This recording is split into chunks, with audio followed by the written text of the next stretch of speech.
Hello, everyone, and welcome back to Backlog Banter. I am Tucker, and of course, joined by Abram Buhner, the Arbiter of Taste himself. We're here to talk about Pokemon, but if you want to talk to us about Pokemon, please join our Discord. Link is always in the description. Subscribe to us. We've got plenty of videos about all these Pokemon games that we're clearly talking about today, coming up in the future. But Pokemon Legends Arceus was announced, and we've had a little bit of time to percolate on our opinions on it. We did a little bit of a discussion. It was a discussion. I mean, it wasn't a great one, Discussion. but we had a discussion about it. And we're here to give our thoughts on it a little more rounded way since we've had some time to reflect. Now, Abram, where do you sit on your opinion changing or not versus when you just came off of it? So when I watching the presentation, I was so excited. Mm-hmm. And then we did our reaction or our discussion rather, and I said, "Man, I'm disappointed about these remakes, but it's hard to be disappointed when they get followed up by Legends Arceus." Yeah. And you said, "Oh, wait, Abram. How about all these things you never considered?" And it started to sink in that this game looks very rough. And Yeah. so where I'm sitting now is it's this really conflicting opinion where this is the Pokemon game I have wanted for so long. Yeah. This is full of potential, it's full of ambition and scope and ideas. And finally, this is Pokemon moving forward and giving me a single player adventure experience I always wanted. But it looks really, really rough. It looks Yeah. really rough. Mm-hmm. And it 1 year is not enough time to go from this to something drastically different. A polished product. Yeah. Right. And I think there's a lot of things at play here that are probably contributing to that I think we should discuss. But there's this juxtaposition in my head between the concept, how much I love the concept and how much this is like a dream fulfillment of the game. Mm-hmm. And then that execution is just kind of, it's obscuring it all. And Trying to hypnotize me? I trust me, Working. if I wanted to, I would. But that's where I'm sitting. Yeah, so I actually think that I'm in the same boat as you. I came into it seeing an open, like large vistas, seeing your character rolling through the glass, physically throwing the Pokeball. Yeah. All of that set my expectations like, holy shit, wait, oh, okay, all right. This is something new. This is something very exciting. Yeah. Unfortunately, and I don't know why my mindset clicked this way, is I immediately started focusing on the visual fidelity, on the fact that there is such a large amount of popping in the background, on the fact that the Pokemon are moving at such a low frame rate that is very distracting. And I honestly focused on that mostly throughout the rent when I was watching the trailer the first time. And I Yeah. think that's why my opinions were so hesitant when I came Yeah. off of it initially. Now, looking back on it, rewatching the trailer a few times, reading other people's opinions, reading the official website, I've realized that this is significantly more exciting than I let on initially. Sure. I think this just wasn't a great way to show it off because of the visual problems that I think it has. So I think that the visual fidelity is really important, Mhm. especially in an open world game that's more explorative. Yeah, You need to have a dense and interesting world, right? And we have seen in specifically, I think a great example of this is the Isle of Armor for sure. Pokemon Sword and Shield. Fidelity wise, it's rough. It's kind of blocky. The textures are not great, but there's a lot of interesting geography. There's a Yeah. lot going on there that brings it up a little bit. Mhm. That's not here. We didn't see that. It's very flat. It's Well, very open. I mean, there are a lot of bits and bobs around. There's rock formations. There's beaches. There's different kinds of Yeah, areas. There's like purple flowers and the painted grass Okami style. That was a sort of out of place area. But I do think that there's a possibility that they just wanted to get the idea that it's an open thing in the first trailer and then evolve it as it goes on. Because one of the interesting things is they said obviously ancient version of Sinnoh, yeah, you're completing the first Pokedex, which I do think we should go into a little bit more later. absolutely. Yeah, Um, but that it's the first settlement of this country. And so there's not going to be towns, there's not going to be things, there's not maybe not ruins even, which is a little bit weird as we know, like there's a Regigigas ruins in by Snowpoint City. There's a lot of lore to Sinnoh that I'm yeah, going to be interested to see how it plays into this. Um, But I think them not necessarily showing all that isn't the be all end all of this game's scope in different locales, because I think there is areas that they just have not shown yet, and I think they're saving that variety for another trailer. Well, I think my problem with it is that the world informs a lot of exploration and a lot of gameplay usually in an open Yeah. world experience. For instance, I'm playing Horizon Zero Dawn right now, Mhm. and mechanically it's solid. It's got fun combat, the traversals, whatever, but it's the richness of the world that makes you want to explore and keep going. Yeah. When you're in something like Twilight Princess's Hyrule Field, or you're in Sword and Shield's Wild Area, Yeah. it's open and the openness is interesting, but you need something on top of that openness to really inform I exploration. agree. And you Yes. can have some interesting rock formations and some biomes, but if they're not really going to affect a whole lot, I mean, I'm assuming that they're going to affect what kind of Pokemon you can find. Mhm. But if they're not going to challenge you in terms of traversal, if they're not going to present any interesting exploration things, well, then that's not essentially compelling. And I didn't think a lot of what we saw seemed compelling outside of its premise. Mhm. We can talk about some of the specific mechanics, and I want to, but if the world is not going to be interesting, if feudal Sinnoh is going to be very vapid, well, then I think that that's going to be a huge issue. Yeah. And so I think it's worth boring in on these things, especially when it does look so rough. Yeah. It really looks rough. Mhm.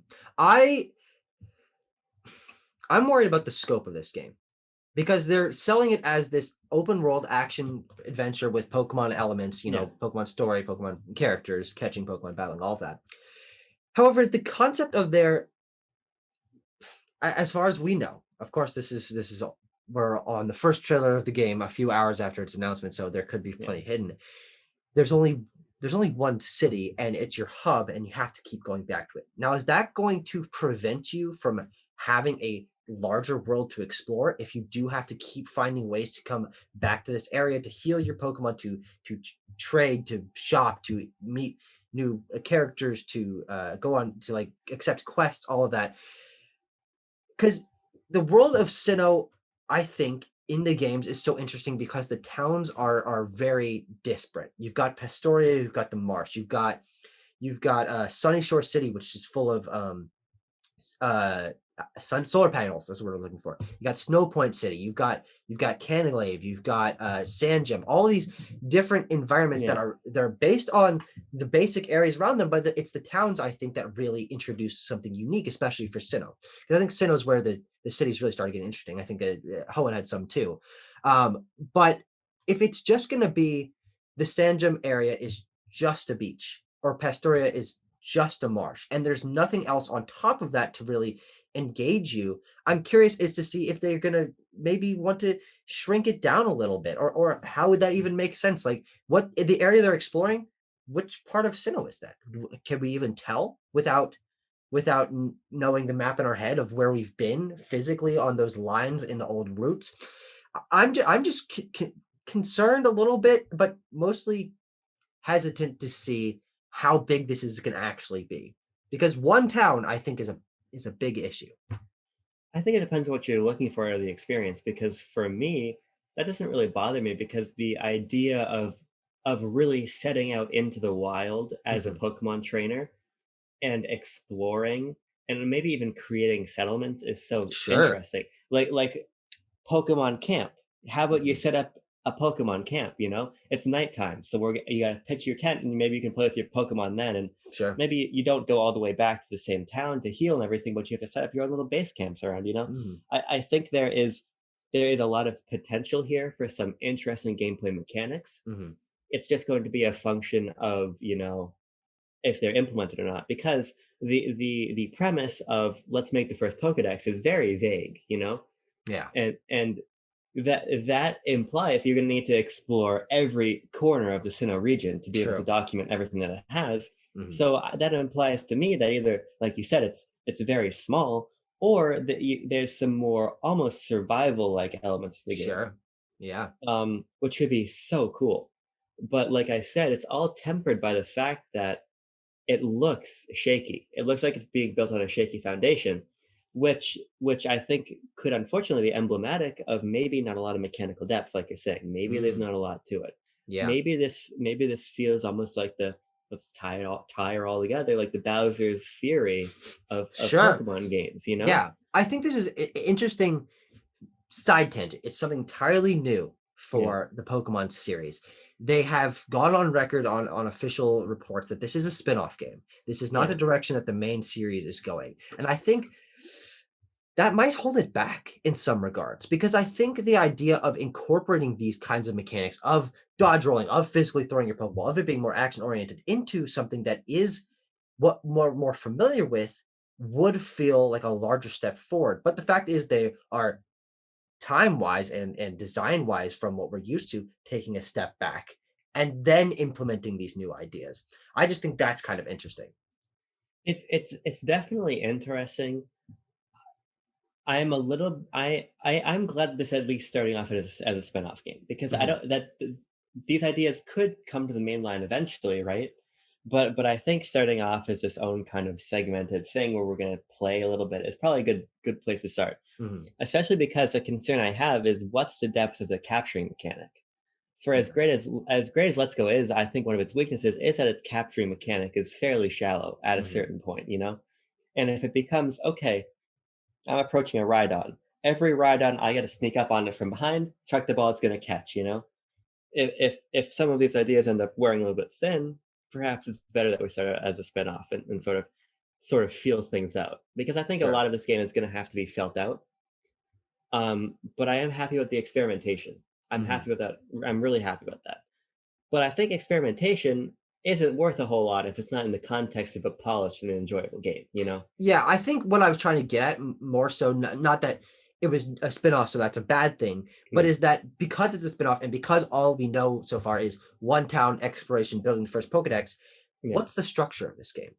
I think the right. thing of Pokemon and the adventure that you have is the context that there's a story. There are characters that you meet. You have a Mhm. goal to go from area to area for a certain reason. There is a Yeah, progression in that way that is designed to get progressively harder and introduce new environmental mechanics and new kinds of totally. Pokemon and ramp up the difficulty like that. But if this is just an open world, is it just an open world? Are there quests that you can go on that you can accept from NPCs? Hopefully that would provide more discussion. What's the story of this? Are there other characters and groups out there? We really just don't know what the structure is going to be. And Yeah. I'm just worried that because they didn't show us any of that, that this is just going to be you out going out and catching Pokemon. And I don't know how compelling that is without anything to tie it together. Yeah, so I think what's interesting is we did see battles. We have seen Yes. traditional Wild battles. battles. Yeah, I want to No trainer toward battles as far as we know. yeah, towards the end there are some leaks circulating around that I want to at least touch on. Yes, let's do They that. they're from not an especially reputable source. Mhm, But they're worth talking about. But before we get there, the fact that there's battles suggests that there's probably a little bit more to the game because if mhm, catching doesn't require a battle and you're battling yeah, Pokemon, why are you battling Pokemon? I guess to get EXP to evolve. But if there's no larger challenge, like if there's nothing to go up against, why even evolve a yeah, Pokemon in the first place? You know, so I think there are reasons to suspect that this game's going to have a little bit more meat on its bone. mhm, Um, Even though I would love the idea of a more contemplative and serene Pokemon game sure, where it's just about you're a trainer and you're going out into the wilderness. You're in the world of Pokemon. You're not going for badges. You're not going for the Elite Four. There's no mhm, evil team. The world is not about to get sucked into a fucking wormhole, right? You know, yeah, you're a trainer and you're in this natural world of Pokemon mhm, and you're researching them. I think that's interesting. yeah.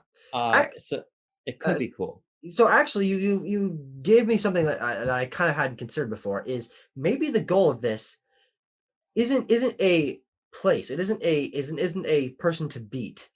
Maybe it is the research. Maybe it is Yeah. learning about the Pokemon. Maybe it is when you learn about the Pokemon, you unlock new ways to engage with other Pokemon. Maybe that's the progression rather than getting your team stronger to beat other trainers to get to something. Because Pokemon has never had that openness Yeah. to it. It might have gotten more open with Alola and Galar, Sure. but you're still always going from specifically town to town. It's a linear route, most usually, except for Yeah. occasionally exceptions. You're going for the Elite Four. You're going for the Island Trials. You're going to beat this evil team. but maybe the research could be an interesting goal to have. Because if you are just catching Pokemon, it's like, well, why are you catching Pokemon? When does it end? What's your end goal? I think there does have to be some goal, but maybe the research is a goal, and maybe they could find a way to mechanically make that engaging. Maybe the goal is the friends you make along the way. I just don't think that's enough. I think that's a, I mean, I know it's a meme, but Yeah. So I actually so for my tastes, I enjoy Pokemon most in the post game because I like to be sure. able to I like to be able to putter around a Pokemon region. I like to Mhm. be able to collect some things, catch some Pokemon, do some shiny hunting, really do Yeah. whatever I want. If the game is okay, we're here. I'm going to take my Oshawott for whatever arbitrary reason there's an Oshawott here, and we're going to walk out and we need to find all what 200 and some Pokemon in the Sinnoh Dex. Yeah, that is something else that I'm worried about. It just being limited to only the Sinnoh decks. We talked in our uh, BDSP discussion Yes. that Sinnoh did not necessarily have a super balanced Pokedex, and of course, Pokemon have been expanded since then, and we have been Yeah. introduced to Galarian forms and Alolan forms. This not being a mainline game, I'm not sure how much they're going to bring in from other generations. But Yeah. sorry, continue. That's just But something I've been thinking about. yeah, I mean, I just think for me it'd be interesting if the entire game is it's hands off. It's okay. You need to go complete the Pokedex. That's your goal. The game is you're going to explore this world. You're going to find Pokemon, Mhm. and it's going to be about emergent storytelling. It's going to be about okay, oh my god, I was going after this Garchomp, and this motherfucker, he's running across the desert, and I can't catch him, and I'm on this big adventure, and that's the story. Yeah, For me, a more aimless Pokemon game sounds really compelling, but I think there will probably be a little bit more to it. yeah. Again, it needs work. I think that the ideal situation is that this game gets delayed. I Mhm. think the ideal situation is that this game comes out next holiday, Yeah. thus pushing Gen 9 to 2023, Mhm. giving Gen 9 another year in the fucking oven, Mhm. giving this another 10 months of polish, right? Mhm. Because a year of development time for a game like this is not a whole lot. Yeah.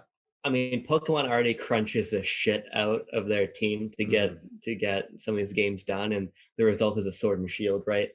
And I think Legends needs to be a definitively great game, you Yeah. know. And I don't think that it will be if it comes out and it feels like a mishmash of fucking art styles and like techniques to hide bad texturing and just like basic mechanics and fucking chingling like fucking 1 frame, 2 frame, 3 frame, 4 frame, 5 frame, 6, 7, 8, 10 Yeah. frames to get across the screen, you know. It needs work, you Yeah. know.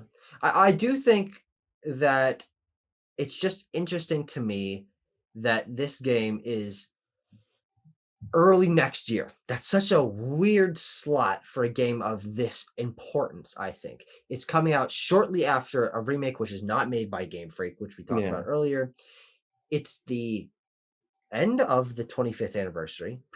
Presumably, this comes out around Pokemon Day next year, yeah, which makes it the 26th anniversary, yeah. which is okay. That's certainly a year. I mean, we have an anniversary every year. But that we talked in our Great Galler debate, maybe card in the corner if I remember, about how Sword and Shield was really one of the first games in this series that felt where you could feel the rushed nature, where you could feel the crunch, where Yeah, it felt like they were taking a step back in production value because they didn't have the time they needed to get totally. out that polished product. It's interesting to me to hear the problems that Game Freak has with crunch when I look back at how solid and polished gens 1 through 6 or 1 through 7 were. There wasn't visual tears. They all felt like solid visual upgrades. There were new mechanics. There was always a new location. And Sword and Shield, of course, larger in scope and Game Freak not necessarily used to developing for home console, but you could feel the crunch. You could feel the Yeah. rush. And I'm worried that this is going to fall into that same valley and that it's going to take a while for us to get that Pokemon game that feels like you can tell it's solid from all around.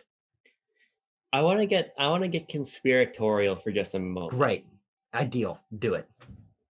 What if this is early 2022 because it's going to launch alongside a Pokemon themed Switch Pro that actually gives it the power to run properly?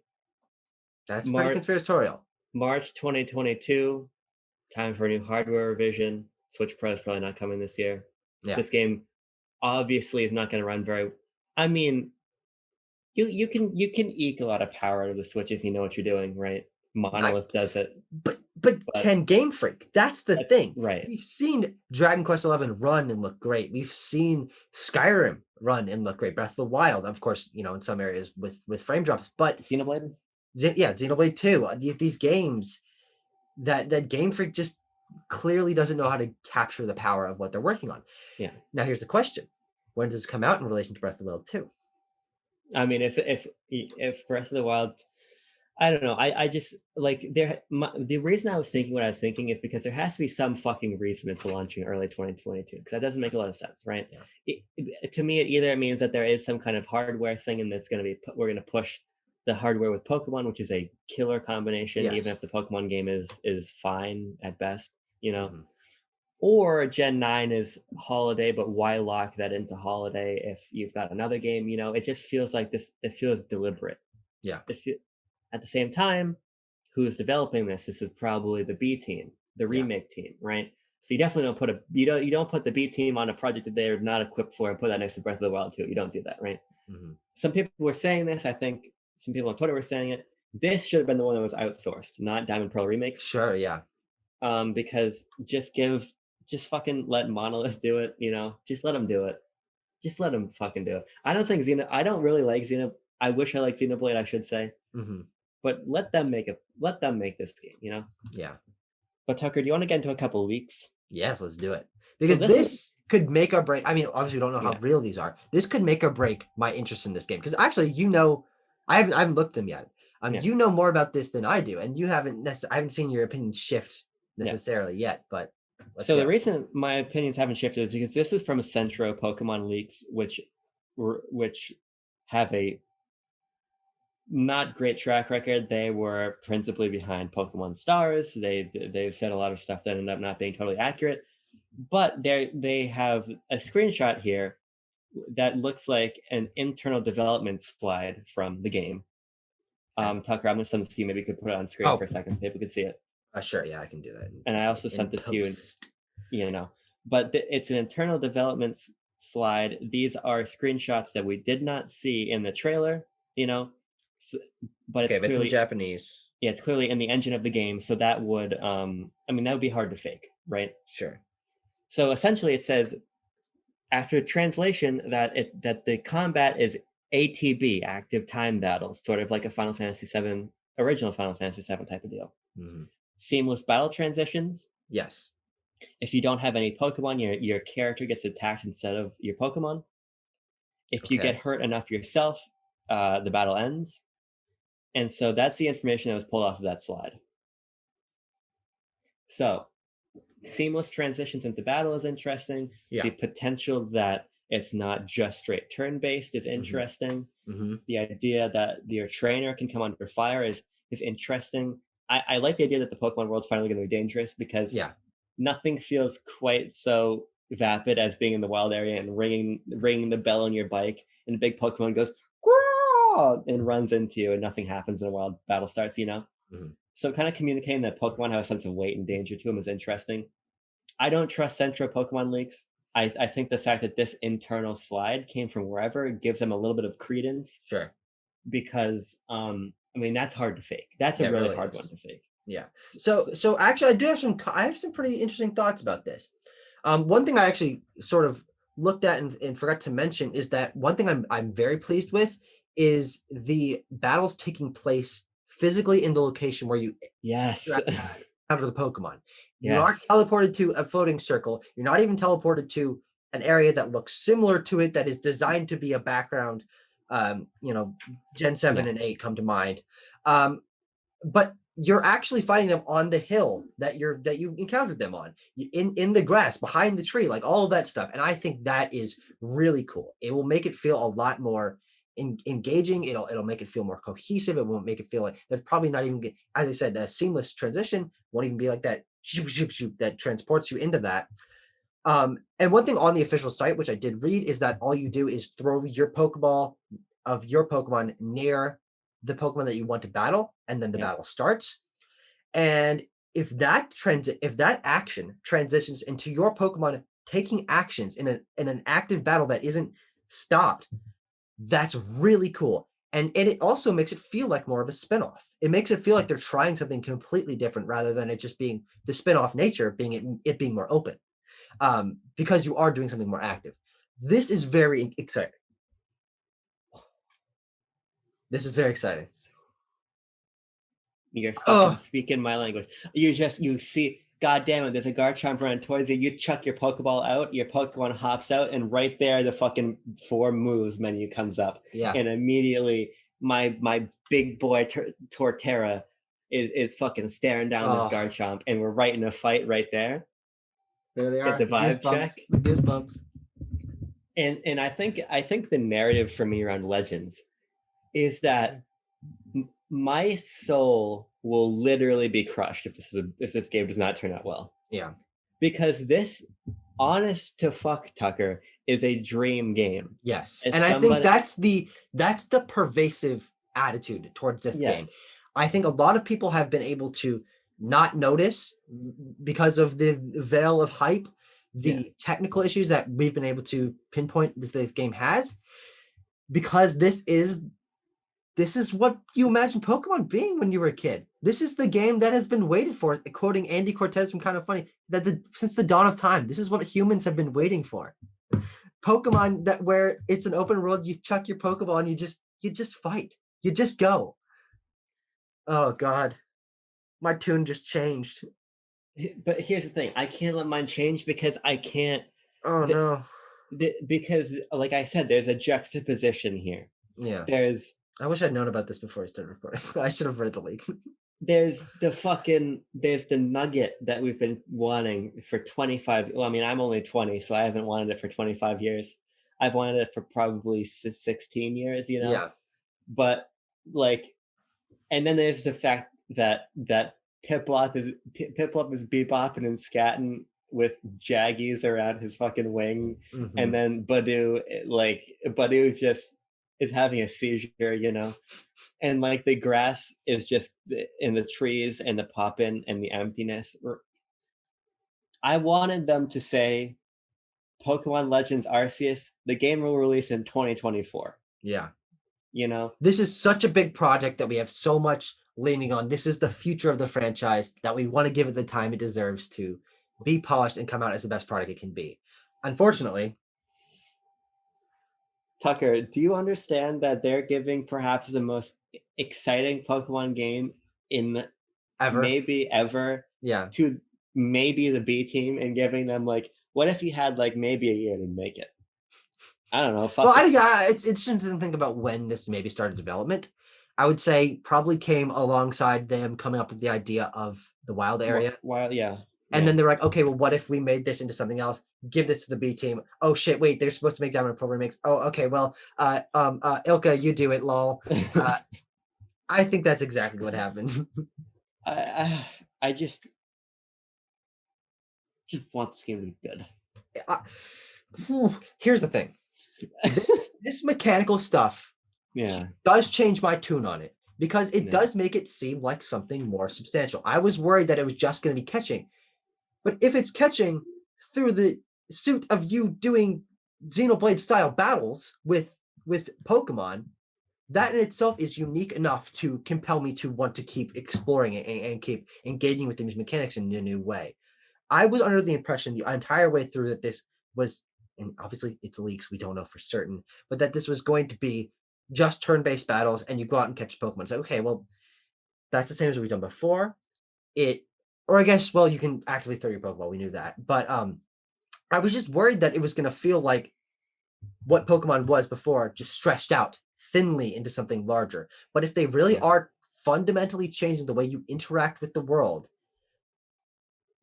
I think the only issue now is if it gets the visual polish that it needs to run well and to look like the large scale next step that it should be. Yeah, and you really can't underplay the visual component. People say graphics don't make games, and they don't in a lot of cases, but this is a case where they absolutely do. Yeah. The ability of the Pokemon to feel like they're actually in the world with you, the ability of the world to feel like a world, not an approximation of it with what we have, Yeah. these things are important. Immersion in the game like this is very important. Yeah. And part of that comes from graphical fidelity. And we've got a team that's not super confident with HD development. We've got a piece of hardware that is really far behind its competitors. Everything is stacked against this game, but there's no game that's announced right now that I want to succeed more. No, yeah. I mean, this has shot up my list of hopeful excitement for the future. I've been excited for Pokemon games in the past. I've gone on record saying, honestly, as each Pokemon game, next generation at least, is announced, they're my most hyped games of all time. It was certainly that way for Sun and Moon. I was so into that hype cycle. I remember walking from my car to the high school auditorium with my brother, watching the Sword and Shield reveal live and seeing, holy shit, these are big, detailed 3D environments, and you're fighting in a stadium, and I'm like, oh god, this is crazy. And Sword and Shield, that whole hype cycle, I was so excited. Got the game, it was great. All right, for a time, and then I waned off of it. But this one, and maybe I'm just falling into the same hoops again, but I think the fact that this is so inherently different gives me something else to grab on that, man, I hope this is good. And that's where we should leave it. I really do think we should. Wait, that came out wrong. I didn't mean to insinuate that this was that I wanted this discussion to end, because I've had a great time discussing this with you. I've come to terms with my own perspective on this.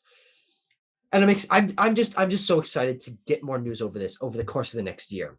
Are we going to get new areas revealed? Are we going to get maybe new Pokemon revealed, new Pokemon forums? I don't know how far they want to push this and its importance in the Pokemon series, but it has a lot of potential to be that next step forward. They did say that in the trailer, like this is the next step for the Pokemon franchise. Yeah, something like that.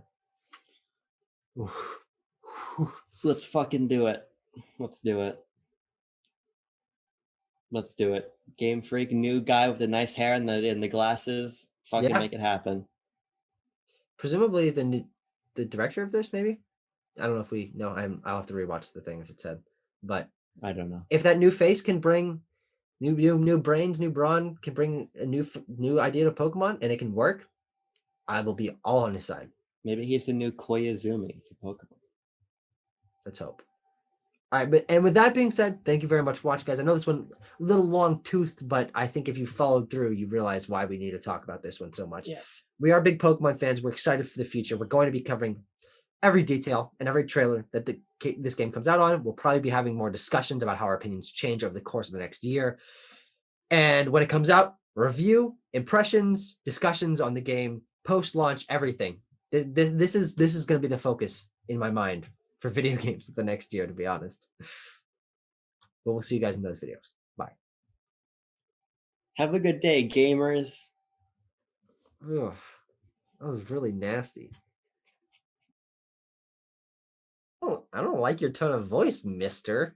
Oh, you know what I've been thinking about? I don't know if I want to know. Add the word anal to a Pokemon move. Razor leaf anal. You can put it in the middle or something if you want, like sweet anal scent. Is that the one that inspired this? That one and anal muddy water. Anal muddy rock anal climb. Water. Anal fissure. Ember anal. Yours aren't nearly as clever as Bubble mine. Anal. Growl anal. Screech anal. I'm gonna choke.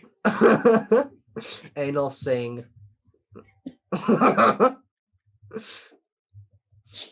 Anal roar of time.